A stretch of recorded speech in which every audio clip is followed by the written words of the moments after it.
welcome back everybody to another episode of the Success Series. I'm here with my guest and friend Eytan Elbaz.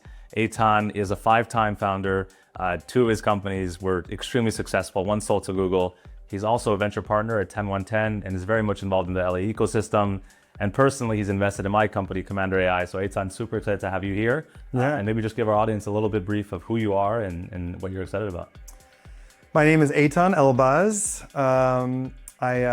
I'm a technology entrepreneur. I've co-founded a number of companies in the LA ecosystem, covering a variety of categories: advertising technology, gaming, now some AI. And having fun doing this and building things that are useful to people. It's been 26 years into this journey now. You and I have spoken a bit before the podcast. It can be really daunting to go and launch your first business. A lot of people in their 20s and 30s, can I do it? Am I confident enough? Do I have the smarts? What is your take on that? Gosh, the first time I did it, I was 25 years old, so I probably didn't know enough about what I was doing when I leaped off this board. The things that I had at the time that I thought that sort of got me over was I knew that I had enough money to essentially pay for rent and food for about a year. And I had to figure it out in that year. And what if it didn't work? Did that even cross your mind? Did you not let that thought in? I don't think I ever thought about that. I knew I was just going to go head down and work hard. And luckily I didn't have to get to thinking about that. Right.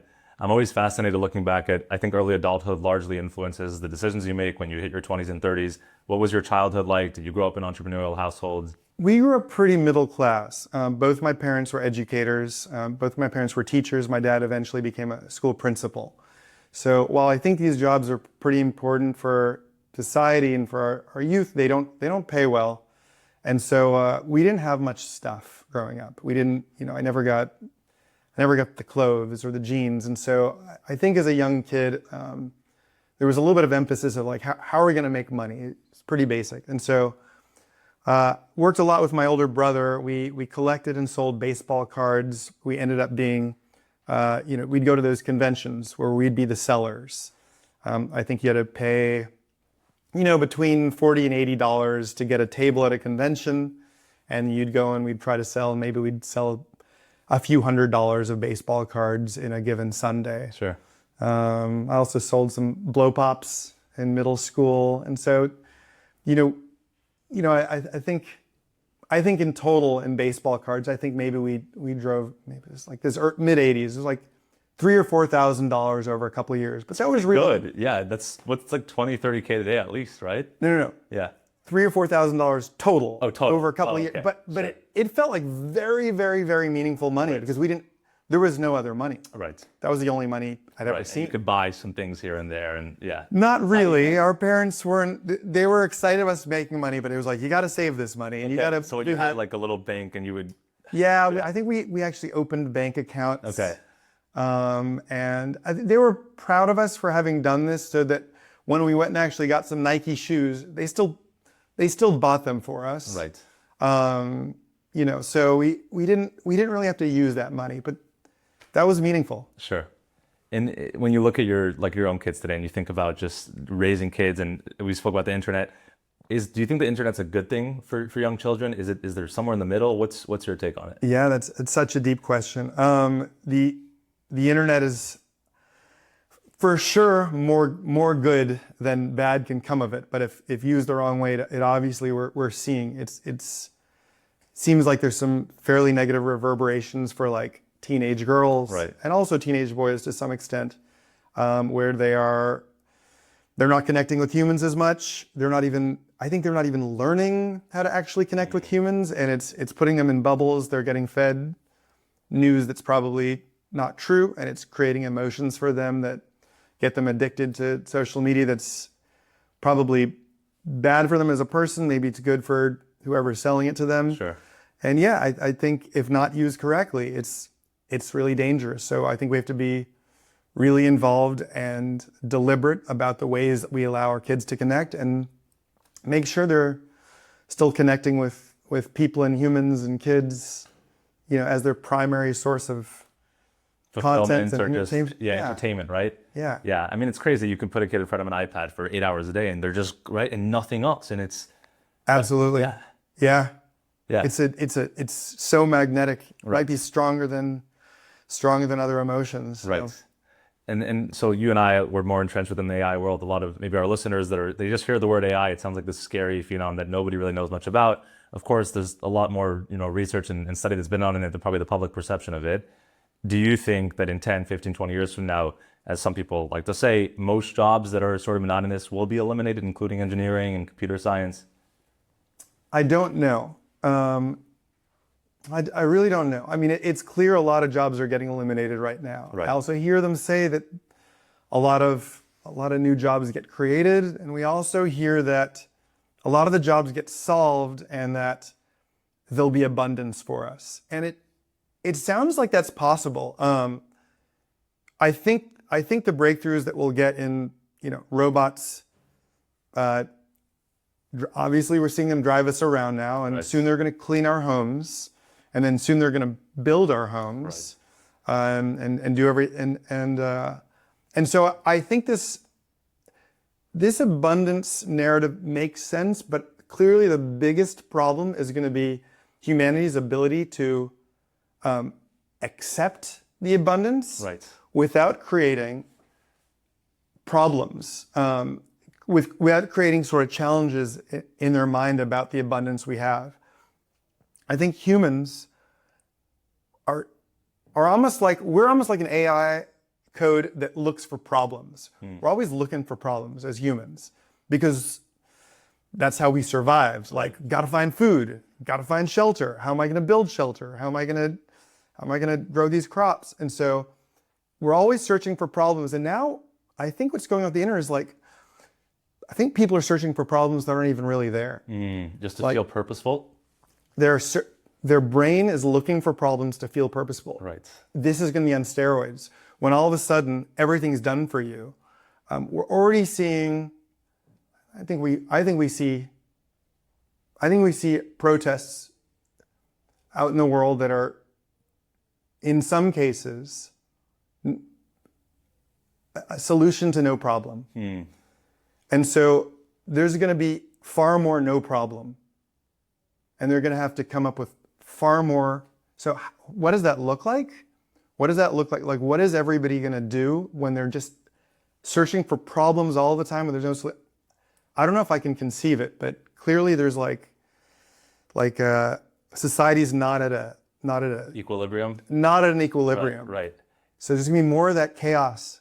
It's interesting you say that because I look at the world today, as probably you do as well, and I'm like, how do people have so much time on their hands to take part in all these meaningless things? And to your point, I think that's exactly it. But then the other side of it is like, well, there's so much good that could be done in this world. Yeah. And so one option or one likelihood is that everybody has nothing else to do but do good, right? Which is maybe lofty and very spiritual, but truly speaking, like if all the challenging things, so to speak, which you and I know is like Messiah, let's call this a Messiah to an extent, where AI does everything for you that you don't like, and now you have two choices. You can either do bad or do good.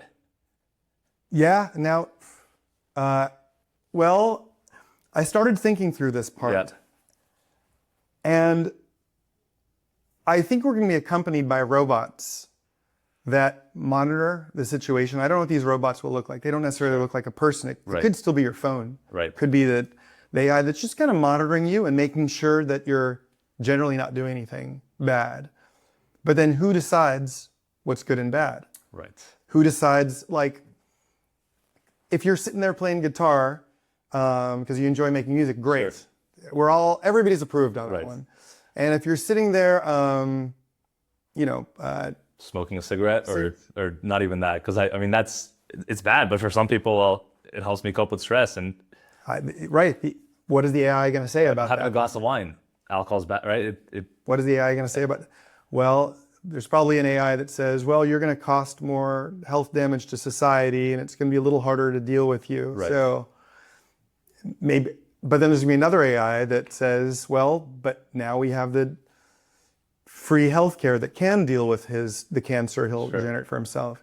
Yeah, it's going to be, I kind of see a fight the same way right now we have all these decisions are getting the Supreme Court because we can't decide, like, is gerrymandering okay or is gerrymandering not okay? is activist judges okay or not okay? And it keeps all funneling up to the Supreme Court. So we have the AI of like, is allowing you to smoke in your free time okay or not okay? And is that going to go up to a Supreme Court? And what's that Supreme Court going to be made out of? Is it going to be partially AI? I don't know. It's fascinating. Yeah. Yeah, I think the one thing I'm curious your thoughts on that scares me the most about it is that one, the people that are building this, whether their state of mind is likely, there's the likelihood of what the robot or the AI is going to be doing and function like. The scary thing is that if humans have some level of control over the AI or the robot, and the robot has a mind of its own, it can start to have negative thoughts. And what if it's at a house? The robot has negative? The robot has, yeah, because at the end of the day, the robot's being programmed, and if the person programming it is influenced by negativity, why wouldn't the robot go around stabbing people or doing just horrible things or shooting people, right? And before I was like, well, that's far-fetched, but no, if the robot's subconscious is negative, or if there's, which you can easily do, because the same way that you're programmed to do good, you can program it to do bad. Yeah.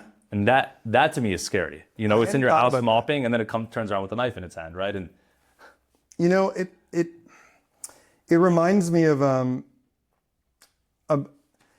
there are times in your life where you're just generally unsure. And it could be that you're building a company. It can also just be that you're at a party and you're around some people. Maybe you don't know them. Sure. Maybe you're feeling uncomfortable. Maybe you didn't show up with somebody. So it can be on this micro level. It can be on this macro level. But you got to catch yourself in that moment. Just go positive. Just at this moment, just assume it's good. Assume these people in the room are your friend. sure. Assume this company's going to go well. Even though you have no data to support any of that. Yeah, because Have you had that moment in real time? yeah. Can you share, like, what's the most recent example of that?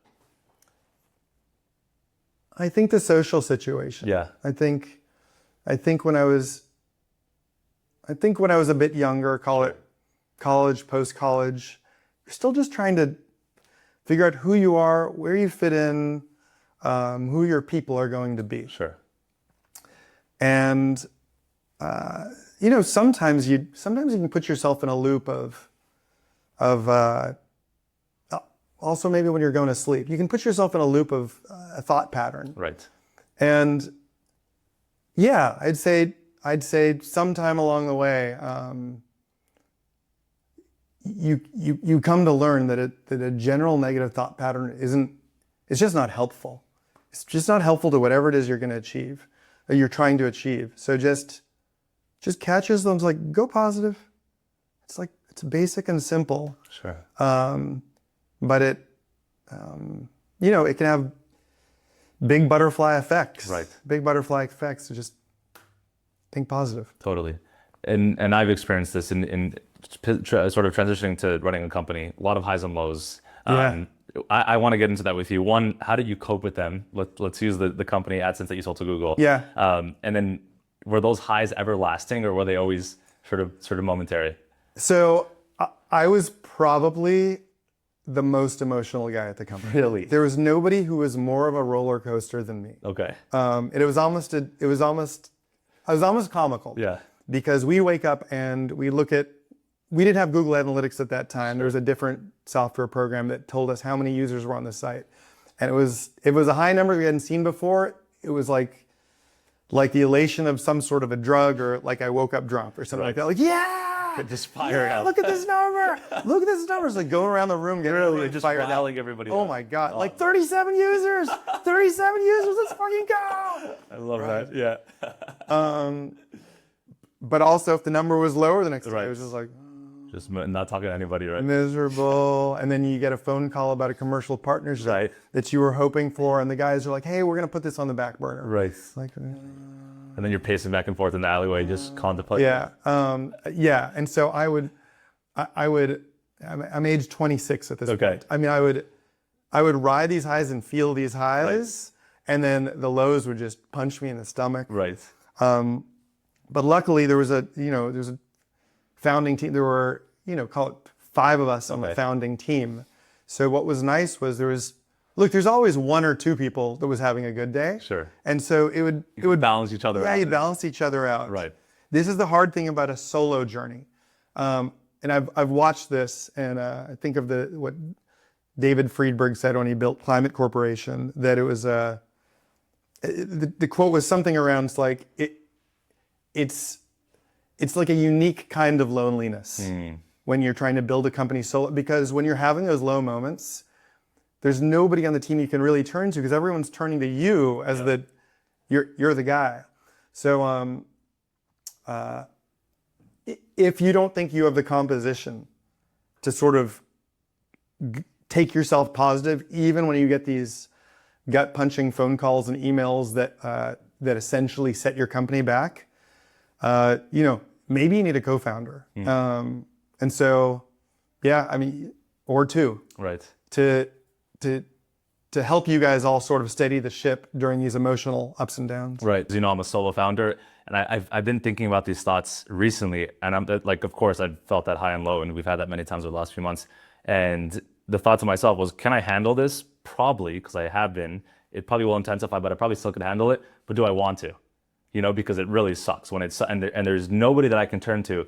And then I found myself like making people the co-founder that I wanted, where in no regards should they have been that person, if that makes any sense. Like they in some instances they didn't have an affiliation with the company, but I just needed to be able to bounce this off somebody else. Okay, I got two thoughts for you on that. Okay. First of all, if you're having those moments, that's when you call me. Okay. I mean, that is the moment you call the angel and just talk through the thoughts and try to test out, is the news that you're actually holding on to actually as bad as you think it is? Right. And it might be, and we might tell you like, this is a pretty big deal.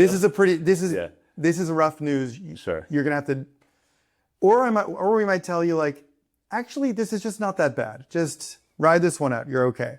Or maybe you're just having like an actual bad day. Right. You just didn't get enough sleep. Sure. And really, you just needed to just reset or just get something off your chest. Sure. And as soon as you did that, you realize you're okay. And so figure out which one of these are and get you back on your way. And then the second thing was, sometimes I've seen what are essentially solo founders pick someone else that they're like, yeah, this is my co-founder. Right. Or they're not by any means, right? Yeah. They think they have a co-founder. Sure. And they're hoping that they'll emerge. He's like, I think he's going to become a co-founder. Right. But then they don't. And so it's a big deal. Like you're getting married. Right. And so don't just be a marriage of convenience. This should be a fulfilling, like a marriage where you're both really excited about this marriage, and a marriage of equals, right, or close to equals, that you see that this person is in the trenches with you for the next few years, and not just that's the best I could do. Right. I've settled, which a lot of people do in marriage too, right? It's like, I'm getting older, I might as well, right? Look, I guess sometimes you gotta, if you want a family, right, maybe you gotta pick the person, and kind of hope for the best. Maybe some of these do. Right. End up, probably just like companies do too, right? Right. Yeah. Some of them work out. Right. Some of them don't work out. Right. In regards to the highs and lows, so I do the same thing. When the highs are high, I ride them out because I know that it's soon going to be a very low low. And it feels good. It feels good. It feels good. It feels great. You're like, I don't know when I'm getting this feeling again. Exactly. So let's just milk it out until like. Yeah. Is your perspective in building a company, should you really enjoy it, and is it okay if you don't? I think you have to enjoy it because it's, a couple things. First of all, it's probably going to be 7 or 8 years. Right. By the time from the moment you have the first idea, by the time you finally exit, plus maybe you need a 2-year lockup period, earn out or whatever it is. So like it's a 7-8 year journey. Right. So it's a long chunk of your life. Right. So you should be enjoying it and having fun. And then, of course, we look back at the good old days. Right. We look back fondly, nostalgically, maybe, hopefully, fondly, and you think back to those were the good times. When there was just 3 of you in a room with nothing in the bank and trying to figure out how to write a line of code. Yeah, it's crazy how it works out this way, where you're miserable and struggling a lot of those times. Right. But you still look at them as the good old days. Obviously I'm still in the early, we're 2 years into this, but I can semi-relate to what you're saying. I just wonder, is this like hindsight or did you really enjoy those moments in real time? It's a tough, Yeah. I've come to the conclusion Yeah. nostalgia is the eighth wonder of the world. Okay. Somehow listening to this, I'll listen to a song from the 80s Sure. because that's when I grew up. And it'll put you back in a hallway in your middle school, walking down the hall and by somebody's locker, and you think of a face that you haven't thought of in 40 years, and it feels good. But you know that a lot of those middle school days were also like Not fun. not fun, wrought with confusion. Right. Who are you going to sit with at lunch? Right. Stress, purposeless, just, yeah. And yet you still sort of feel good about them. Maybe it's because you like survived them, and it was a point that led you to here. Sure. And you sort of come to the realization it's like a story, a narrative. It's not interesting if it's just all if it's straight Right. or flat. You wouldn't go to a movie theater and watch that movie if the main character had no challenges along the way. Right. So in your personal story, in your narrative, what you've gone through, the story is interesting because you went through some ups and downs, and you sort of fondly look back on it. Hopefully you can fondly look back on it. With like the points along the way, it was like I was there, and now I'm here. And Right. And it's sort of all in a weird way tied to each other. yes, Yeah. and we're all still alive. Right. And hopefully you had a pillow to sleep on last night, and your Right. belly's full. And if these things are happening, like you lived, you survived, it's okay. Totally. Let's go to the moment you sold your company to Google for, was it 102. 102? When run me through those moments. I know they're right. Like, was there a moment where it hit you? Was it multiple moments? There were multiple moments. I could take you through in just. We were fortunate. It was a fairly. I would say it's a short story as long as these stories go. It was roughly 4 years from like conception to sale. Okay. But there were plenty of ups and downs within those. Call it like 2 sets of layoffs of about 10 people each. Sure. We parted with a CEO, and it got a little contentious. Yep. We launched AdSense in October of 2000. You can still find the press release. If you do the press release, Really? October 2000, we launched AdSense. We launched it with no customers. We showed it off to a handful of partners. We got Yahoo, Alta Vista, and Looksmart and Alta beta tested. Wow. All told us like, this On is what basis? I mean, they're massive corporations with it.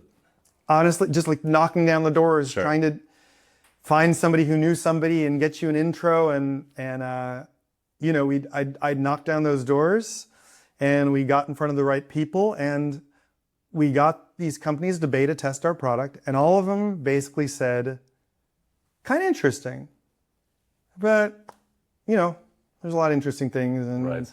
don't need it right now. Sure. And so none of them decided to pay us to license it.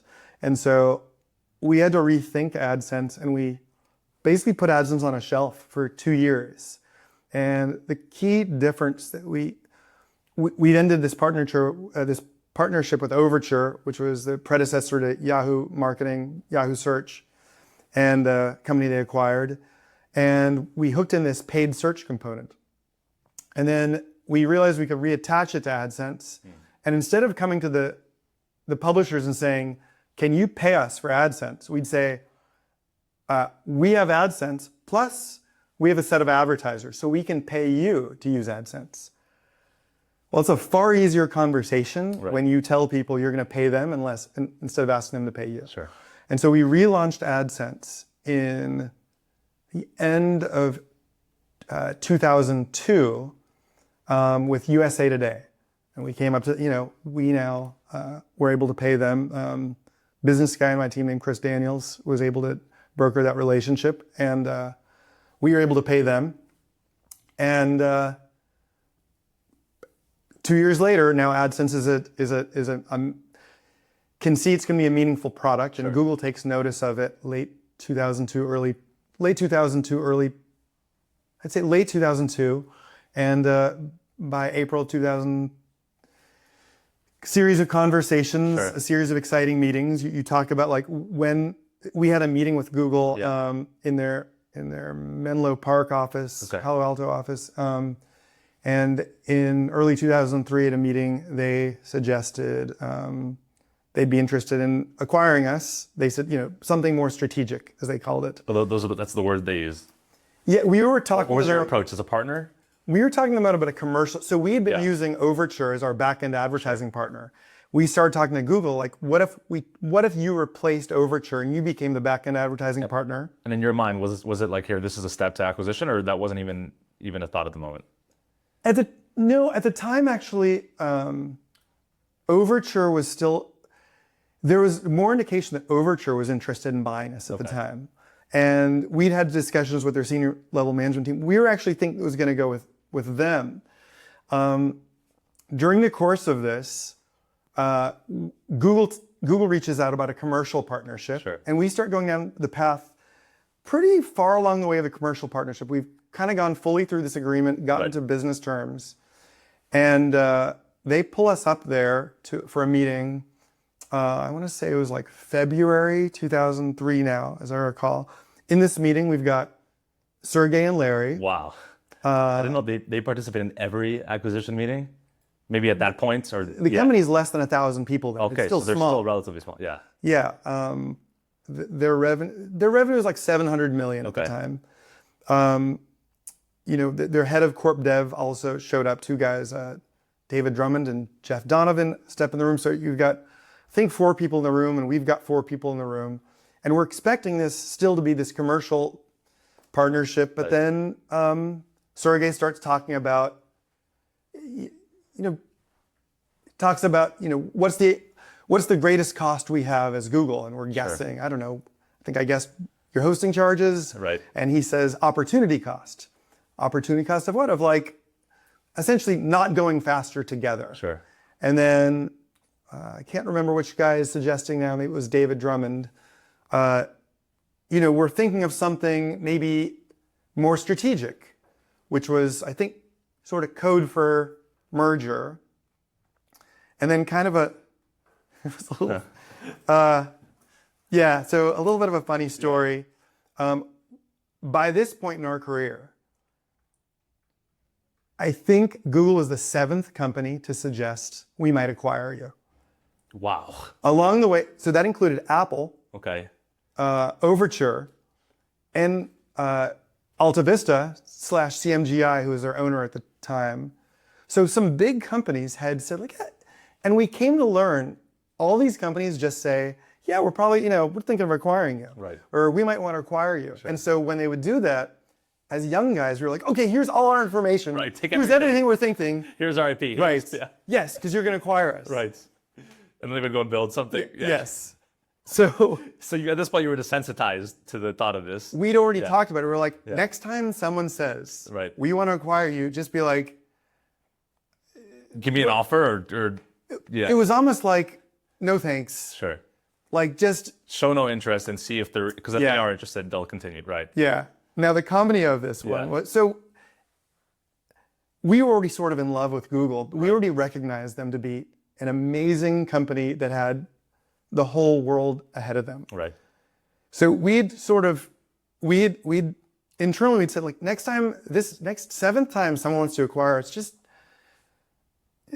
don't fall over them and just be like, no, thank you. Let's continue working on business together. Sure. Google was probably the only company that You weren't going to do that. that we wouldn't. But then our next CEO would kind of be like, not interested. And then I was kind of like kicking my friend Jason on the table, like, we should hear this one out. Right. We probably shouldn't just say no to Google. We should hear this one out. So it was kind of funny but it was fine. Yeah. Like, and you're 20. How old are you at the time? I'm 20. I am now 28 years old in this conversation. So you're 28 years old with arguably like some of the most powerful people in like the tech world today. It wasn't. I think Google on paper was worth $6 billion at the time, right? So they were small on the list of, like, who was the biggest at that time? We were. This is still less than 24 months after 9/11. Okay. The market just went through a huge stock market crash, fairly similar to like what we saw in 2008 2008, 2020, like a massive market crash. And so people were not valuing private tech companies very much. When we were because they were a private company, like nobody even knew really how to value them. Sure. So, I mean, the estimates, the high estimate of like what Google might be worth was like 8 billion. Okay. But I think we were internally, everyone was using the number as 4 billion. Sure. So yeah, like private company, you're still very unsure about it. So it was a different time in 2003. It's like post stock crash, post 9/11. People weren't looking at it the same way you think about Google today. Right. Fascinating. Wow. And so, okay, then eventually you get to the finish line, wire hits. Was that a moment of elation, or was that a moment of we just got through it and now we can, like, what did you do? Did you go into building after that? But I'm more curious as to that moment, because I think especially young people in their 20s and 30s, myself included, maybe until I started doing this, is you're so much looking forward to that moment. And it's disappointing if you think that moment is going to, make up for the last 5 years. Yeah, it's a combination of a few emotions. We were very happy and excited. It felt like an exciting next step, and right. we thought Google had a great future ahead. We knew what we were capable of doing. We thought this is the right story. Right. This fits correctly, and we felt great about that. There was also a sense of relief. There was a relief in a sense that we felt very close to success, but we also knew how, call it fluttering, it could be. Like, it's still kind of butterfly effect. It could still, a small detail could still make it a nothing and a non-story. Right. Yeah. And so I think there was a sense of relief that, like, okay, we got our base hit or our double, or like later we got to recognize maybe it was more of a home run. Right. Why? What happened later that sort of amplified the continued growth of Google? Just that AdSense got to become the most important advertising product, like, in the history of the world at this point. When we sold it, the product was doing roughly 20 million a year in top line gross revenue. Sure. That felt like a really big number to us at the time. And as we talked about it, we were like, how much more might this really grow? Right. Is there, does it grow? The last time Google released numbers on it, it was like between 30 and 50 billion. And that was a few years ago when it was a public number. So we think the number is probably bigger. Yeah. So, the story of AdSense got to continue. Sure. And, so that made the whole thing feel, greater appreciation, greater significance in the history of the internet. Right. You and I, and on a different topic, we've spoken about like relationships and marriage. Is your thought that as a young founder, male, female, build or create, and then look to start a family life later? Is there a way to do both in parallel? If you meet the right person, like, what's your take on it? I think that having a family is, for me, it's such an important part of my life and source of gratitude, appreciation, and happiness. So I think it's important. You got to find the right person, and when you find them, hang on to them.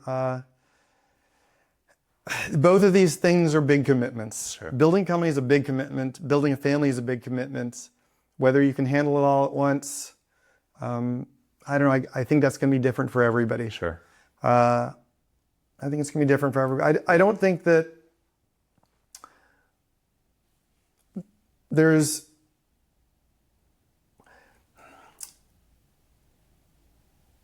having a family is attainable for a far greater percentage of people than having a breakout exit. Right. Call it like. What would I'm actually curious. What would you say then? Like, the chance of becoming a breakout exit founder is, less than 0.0. What? Probably eight zeros to the one. I mean, is it the pool of all people? Is it the pool who try it? Is it a pool of? Yeah. Do you know what the pool of people who start companies? The people who try it. Yeah.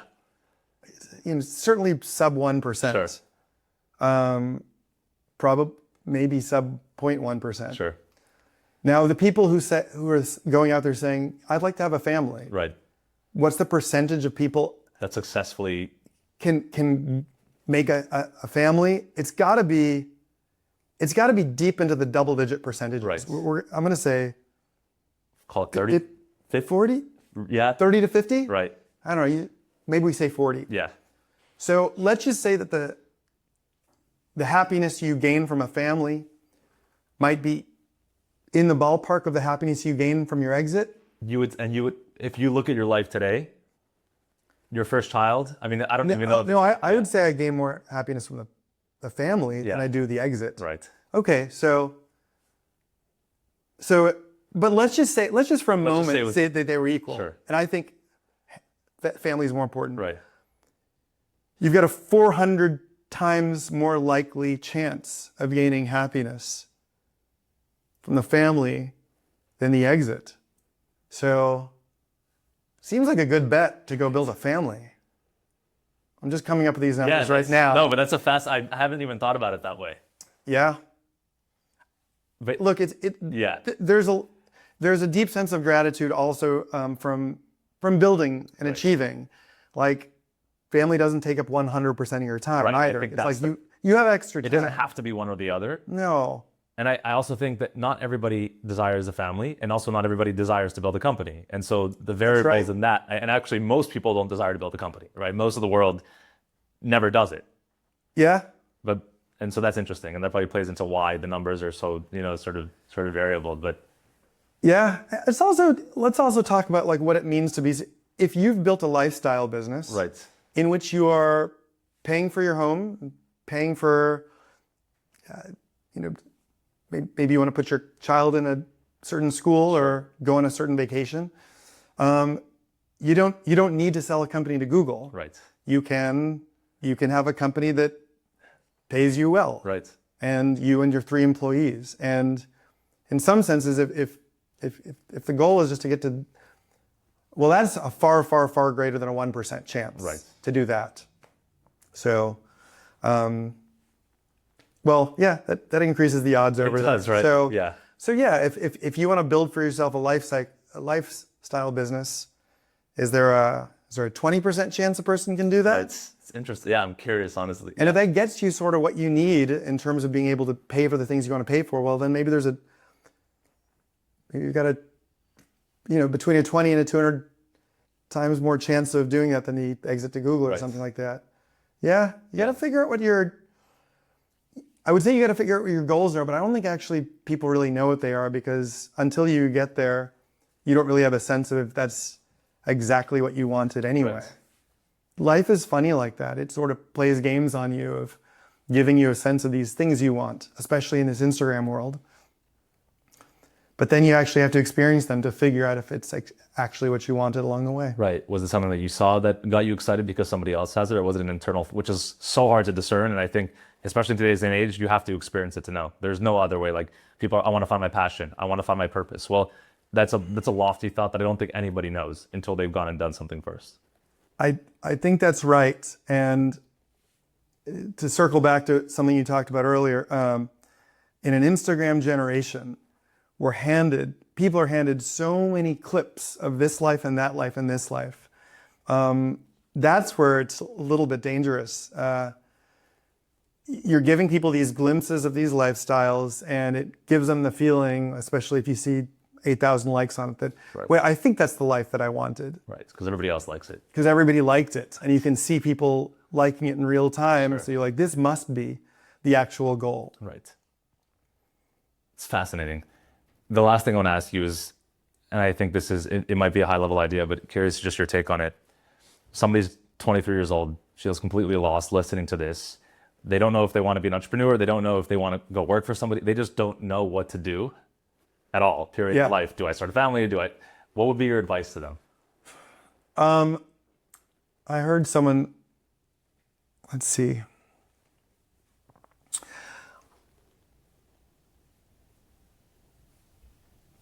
You should be having a lot of conversations with people, not to annoy them, but just to hear what's going on in people's mind. Always have a sense of like, where do people generally think the puck is going? Try to collect data from different places. Learn and study the latest tools. Whatever those tools are, you should start becoming an expert on it. If I was young right now, I heard Gemini 3.1 or something came out yesterday. Yep. Become the expert on that today. Be better at everybody else than at Gemini 3.1, and be better at everybody else at Sora.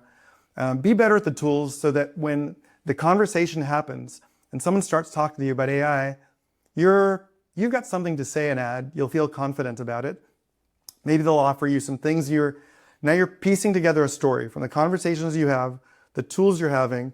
Pay attention to the news. What are the league leaders doing? Pay attention a little bit to the startups that are raising money, and begin to weave for yourself a bit of a story of where is the world at? Where's the world going? How can I add value somewhere? And you might be able to add value to a company as a job or as a consultant, or maybe you think you've got a launching off point and you can sell something to a company, and find yourself a little niche. Find yourself a little niche of one thing something you can offer to one person, and maybe you can offer it to two people, and keep working at it. And then I say this, I had a group of guys, and I love these guys, some of my college friends, and we'd hang out, and I'd think about this sometimes on a Sunday evening. Sure. We'd still be hanging out. Maybe we were in Venice, and a couple of guys were like, let's go get a beer. And in my brain, it's Sunday at 5:30 p.m. It's over. The weekend is over. Right. Go home. Go to sleep. Start the week strong. I don't mean to say this judgmentally, other than to say, innately, you've got to pick sleep and work over a beer on Sunday afternoon. You have if you've got it innately and you know you can do it, just good for you. Right. If for some reason it's not make yourself do it. There's no good that comes out of that beer on Sunday. It'll set the whole week wrong. Right. You won't nail Monday. Right. You'll be groggy Monday. Monday sets the tone for the week. Get your week started right. I love that. Eytan Elbaz, everybody. Thank you so much. Eytan, great to have you on.